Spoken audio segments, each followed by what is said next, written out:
The landscape is stunning. In the shadow of Africa's second highest peak, Mount Kenya, the Olepejeta Conservancy will seem the idyllic place to spend one's remaining years. Home to a burgeoning wildlife population able to wander the 36,000 hectares freely. This place serves as a protective care to the world's last surviving male of the northern white rhino species. Sudan, the rhino spends his life under armed guard behind bars. Sudan is one of the northern white rhinos that we have here on the Conservancy. The northern white rhinos came into Kenya in 2009, and there were 4 then, 2 females and 2 males.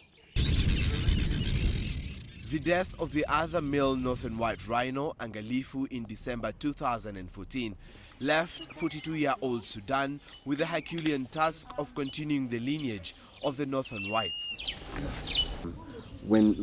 Dr. Martin Mulama, the Chief Conservation Officer at Olepejeta, explains. Number of mating recorded. Unfortunately, none has translated into a pregnancy. So we then decided the best thing would be to bring in a southern white bull and expose that to one of the northern white rhino females.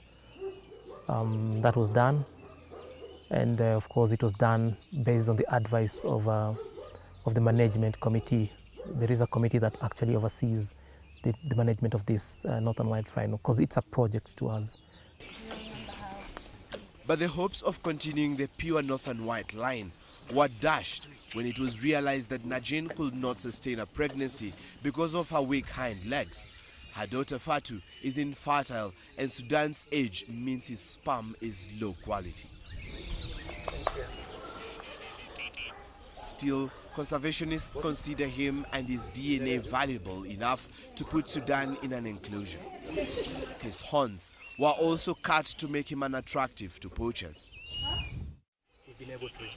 The rapid decline is attributed to rampant poaching and political anarchy in their natural habitat.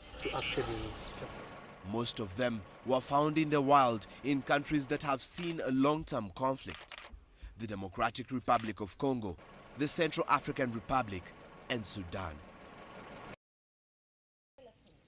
For 44-year-old Mohamed Doyo, the possibility of Sudan's death is closer at heart than many of his colleagues at Olepejeta.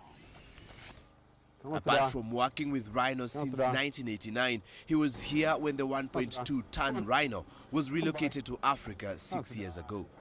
Mimi napenda wanyama sana na sio kwa sababu ya pesa nafanya. I don't do this for money. I've loved animals since my school days. I've not done any other work apart from dealing with rhinos. That is what makes me happy. I love them because they are just animals. They are harmless and they don't even talk. Yet they are mistreated and hunted down by poachers. Come on. The father of 3 boys admits the time he spent with these pachyderms, he has grown to love them like family. Raise wadogo pia. I've raised the orphan rhinos whose mothers have been killed by poachers. We've spent the nights with them in the bush. I would spend the night beside her. She had 2 blankets and I had 2 of my own. When she was hungry, she'd push me with her horn to wake me up, like the way a child wakes her father when she wants to pee. So I take these rhinos like my own children. But the northern whites may well be extinct in the next 10 years. Science now is the only way to save the species, something management at Olepejeta are considering.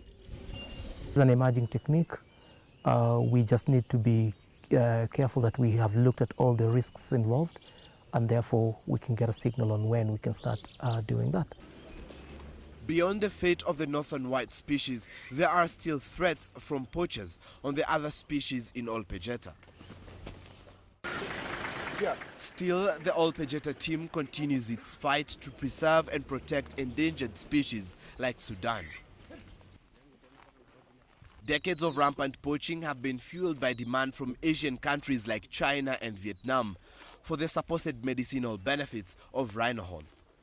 South Africa alone poachers killed 1,215 rhinos in 2014, an increase over 20% from 2013.